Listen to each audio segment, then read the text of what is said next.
All right, we're live. Let's do this thing. Okay. Hey, everyone. I'm Carmen Rios, digital editor at Ms., and I'm live with the one and only Tarana Burke, from the founder of the Me Too movement and an opening plenary keynote speaker today at the Sexual Assault Conference. So thank you so much for taking the time. I'm super excited to talk to you. And you recently spoke to Ms. this summer about bringing Me Too into the classroom, and how important it is to make sure that this movement and this moment are reaching young girls and really impacting their lives, which touches on so much of what we're here to talk about how to make sure that that generation especially lives a life free from violence. And so I'm curious about, we've seen the Me Too movement explode. What sort of growth have you been heartened to see, and who do you think we still need to expand to make sure we're, reaching with this conversation? Where does it still need to go? I mean, so this question is kind of twofold, because on the one hand, it depends on who you're talking to and how they define the movement. If you define the movement based on what the media tells you it is, then everybody's left out, except for white, cisgender, famous women.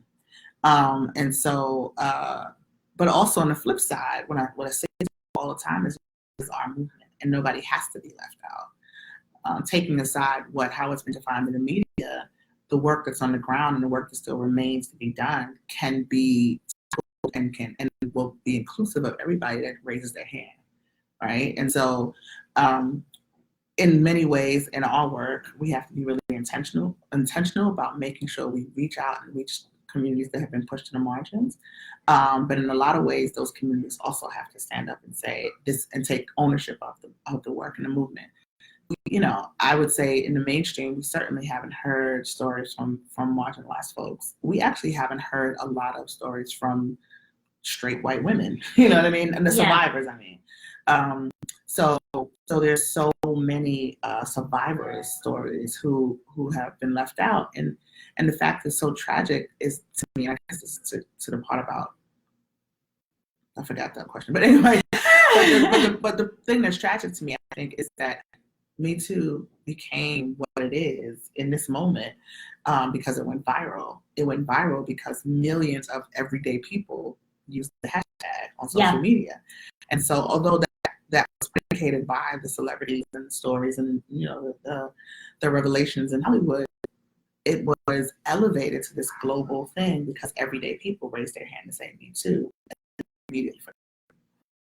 Sort of this moment on the backs of or on the labor of survivors, and then we left survivors to hang and dry in the media, not our work, or in the mainstream narrative of it, I should say. And so in that regard, lots of people are left out. What I'm heartened by, though, is that folks who do this work, folks who may have, I think that people who do this work needed a shot in the arm really badly. I think that sexual violence as a social justice issue has not been easy to insert into a national agenda ever. And so what has been heartening to me is to see those conversations happening, to see this national dialogue, a sustained national dialogue for almost a year happen, to see the folks who do this work start to make connections and collaborations across issues within sexual violence about how we can work together and collaborate to really push the work forward. That's been probably the most amazing thing. Awesome. And, what has it been like for you to watch this movement explode in that way, to watch the movement go viral, to watch so many survivors say Me Too? What was that like for you after having done this work for, decades leading up to that, and to be the person who sort of, knew that phrase could provide so much catharsis and be such a powerful, rallying cry for folks? Well, I mean, it's almost like the gift and the curse, right? It's certainly a gift to be able to see people take hold of something that will be central to their healing, right? And that's, at the end of the day, really our goal is to make sure people have tools to heal and that they are constantly in a journey on a journey to wholeness. So that part is amazing. in that way. And it's not even surprising. It's like, if it ever got, I'm clear because of the ways in which I've seen it operate in small spaces, that if it ever got to larger spaces, it would really become a useful tool. And then I think, what was the other thing? Like, just what is like? it? Yeah, like what is it And like so to see this? Yeah, and on the other side, it's also challenging, particularly in the beginning when people are just sort of spilling on social media with no container to process and no, not a major support system that evolved, right away. And so, and also it's challenging to watch a dominant narrative form that is contrary to what the work is and contrary to what the vision is for a way forward around sexual violence. That's difficult. That's difficult to hear people now use Me Too as a verb and say, somebody has been Me Too. Like that's, that's really challenging. Disappointing. Yeah. And it's disappointing. And it's like, I really, something I didn't, and maybe I'm just too optimistic, I didn't count on that. I never, even in all the years, I never counted on that because I also guess I didn't really believe it would ever be this popular. So. Yeah. Well, and, what solutions and strategies, because like you're saying, there's so much movement right now. And there's also so many people who have been doing this work for a really long time, sort of behind the scenes. And now it's all coming to the forefront. Mm-hmm. It's all really spilling out. What strategies and solutions have you, work, that you think we need to be harnessing this moment to put them in place? What are the things we can do to make sure that this isn't just, people telling their stories and then the narrative evolves and, we lose control of it? Like, how do we make sure that this remains our moment? Well, we are in the midst of losing control of it, right? Because you can't fight mainstream, but it's really about where you find validation. And so if our validation comes from mainstream media telling our narrative, then we'll never sort of, it's like cart before, like just keep in the same cycle. But if we are able to validate ourselves, and when I say we, I mean survivors, I mean advocates, I mean people who really understand the actual vision of this, which is, in terms of solutions, it is about supporting survivors of sexual violence and about survivors of sexual violence supporting themselves, right? It's not about just adding more services. It's not about a pity party at all. It's about acknowledging that folks who have survived sexual violence are strong and are powerful and are always in a constant journey, or should be in a constant journey, to be whole again. But in that journey, there are several components. One of the ways that we can get whole again is by doing the work to end sexual violence. And so that's really the crux of how Me Too operates, is about getting people, it's almost like girding people up in order for them to get them out in the work, because that work is healing, but it's also helping to end the cycle, right? Yeah.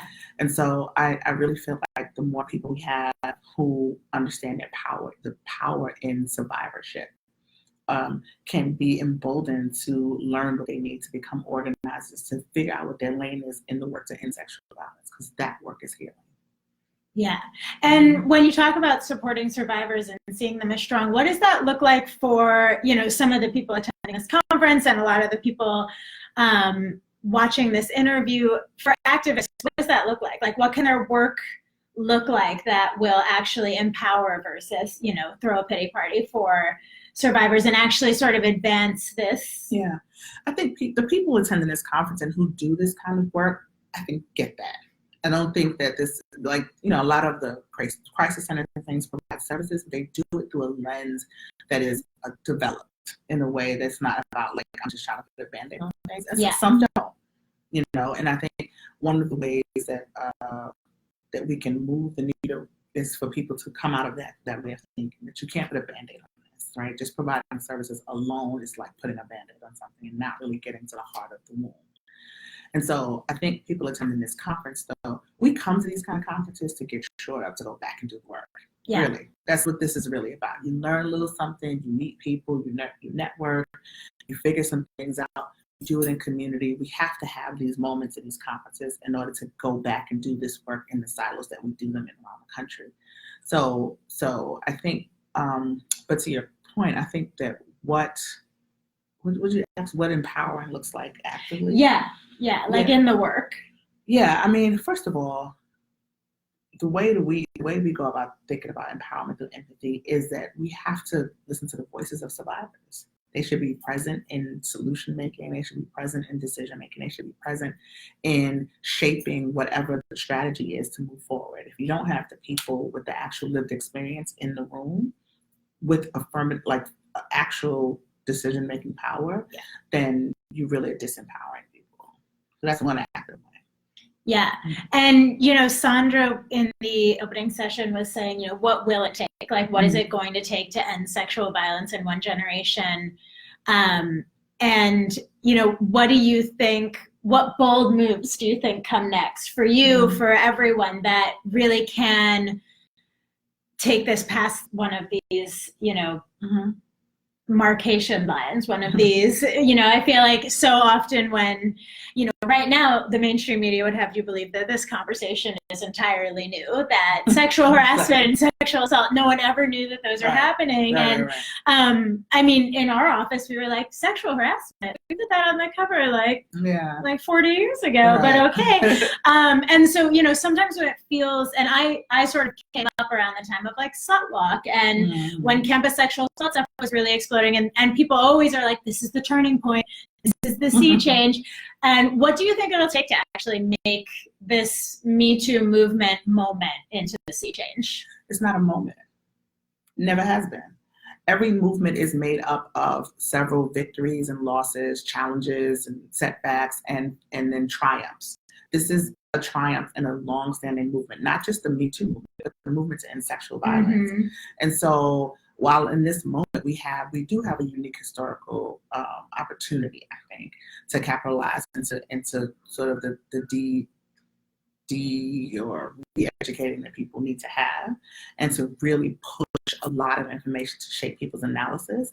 But it never was a moment, as if you said, like you said, there's been from Anita Hill to the campus, all these different things. There's always been these sparks. Like, this is probably the biggest one we've had, but it's still just a spark in a long continuum. And so I think it will always continue. We'll continue to do this work. We know that sexual violence is not going to end in one generation, but it's a bold move to say that, right? And I think that maybe that's some of the stuff we have to do. We have to start being declarative. We have to start being visionary about, you know, our way forward, and then working diligently towards that. But, you know, with the realistic eye, but also with the visionary eye. And I think there's nothing wrong with that. Yeah. And, you know, you're hardly resting on your laurels right now. You've had quite the busy year, and, you know, you're more in demand than ever. And what do you think that you'll be doing through your organization and just as an individual activist moving forward? What do you think some of your next steps are going to look like? Yeah, I'm not an individual activist. I never have been. I'm an organizer, and I do it in community with other people. And so the work that we do right now, we're in 3 phases, sort of. We're rolling out a website starting in October. And the website is a tool because the demand that Me Too created when it went viral is so great and so vast that you have to kind of use new tools, you know, to address it. And so we're trying to build what I hope will be the most comprehensive website that ever existed for survivors of sexual violence and for advocates. Amazing. So that would be the biggest sort of tool in our arsenal to get people organized, to get people information, but also to get people information about where to start, whether they want to start in this work or they want to start on themselves. We want to give them that space. The other thing we'll be rolling out by 2019 is our on-the-ground programming. So it's the same programming we had 15 years ago, but we can, you know, we kind of rejiggering it and expanding it and adding new analysis, right? We didn't talk about trans folks 10 years ago or 15 years ago. We didn't have a real good queer analysis around queer folks. So adding some of that gender analysis to it, making sure we deal with current issues like immigration, like, you know, all the VAWA expiring and all of this kind of stuff. So we'll have on the ground work. That's our healing circles and our survivor leadership training. And that goes right back to the thing I was saying about our strategy, which is get people whole and then get them working. And that's those 2 things working in together. And then we're ongoing. We have a partnership with New York Women's Foundation. So we have the Me Too Movement Fund, which is the thing I'm probably most excited about. I don't know, it goes back and forth between the website and the fund. But anyway, through the fun, because we know that what I feel like is the most important thing for me to do as an individual right now, while I have visibility, is expand the field. Excuse me.